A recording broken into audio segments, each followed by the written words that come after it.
होली उतराला road के निर्माण कार्य में आड़े आने वाली वन भूमि के डायवर्जन पर एक बड़ी मुहर लगती हुई नजर आ रही है।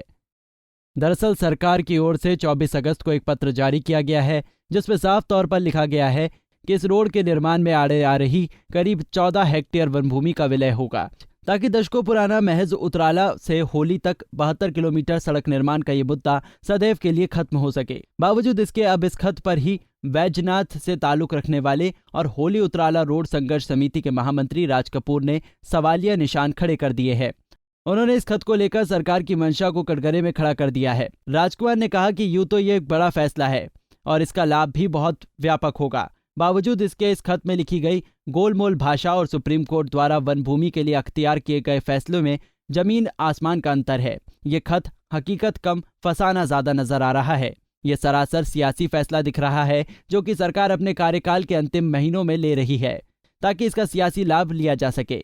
राज कपूर ने कहा कि इसी खत का क्लॉज नंबर 4 बताता है कि हाई कोर्ट ने 1 हेक्टेयर से ज्यादा वन भूमि की डायवर्जन पर रोक लगा रखी है। तो सरकार जब कह रही है कि 14 हेक्टेयर वन भूमि डाइवर्ट होगी, तो जब सेशन 3/4 के तहत स्टे लगी हुई है, तो फिर ये कैसे होगी? कहीं ये सांकेतिक मंजूरी ना बनकर रह जाए। कपूर ने कहा कि अगर सुप्रीम कोर्ट की अनुमति है तो तुरंत इस पर अमली जामा पहनाया जाए, अन्यथा इस खत का कोई भी औचित्य नहीं है।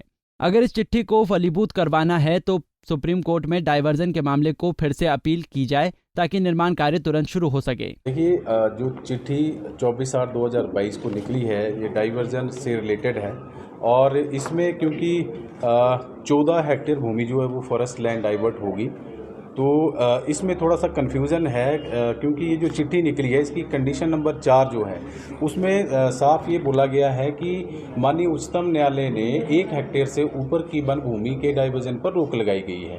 तो अगर ऐसे में क्योंकि ये 14 हेक्टेयर वन भूमि जो है वो डाइवर्जन होना प्रस्तावित है, तो ऐसे में ये होता नहीं दिख रहा है, क्योंकि अगर 14 हेक्टेयर भूमि डाइवर्जन होना है तो सेक्शन 3(2) में जो स्टे लगा हुआ है उसके अकॉर्डिंग नहीं हो पाएगा। तो हमारी साफ ये मांग थी आज की ये जो मंजूरी मिल रही है, ये मंजूरी सिर्फ सांकेतिक मंजूरी बन के ना रह जाए। इसके लिए अगर तो सुप्रीम कोर्ट की परमिशंस हैं तो अकॉर्डिंग उसके जो है वो कार्य करके शीघ्र आगे का कार्य जो है वो शुरू किया जाए। और अगर ये परमिशन नहीं है तो ऐसे में इस चिट्ठी का जो ये 24 तारीख को निकली, इसका कोई औचित्य नहीं है। तो इस चिट्ठी को फलीभूत करने के लिए सुप्रीम कोर्ट में डाइवर्जन के केस को प्लीड किया जाए ताकि आगे का जो कार्य है वो शीघ्र शुरू हो सके। देखिए, प्रथम दृष्टया ये राजनीतिक स्टंट लग रहा है।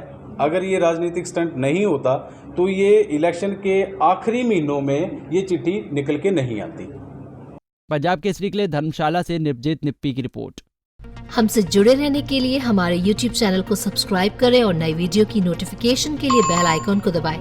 अगर आप ये वीडियो Facebook पर देख रहे हैं तो लाइक जरूर करें और ज्यादा से ज्यादा शेयर करें। इसी तरह के और भी अपडेट्स के लिए फॉलो करें हमारा Instagram पेज himachal.kesri।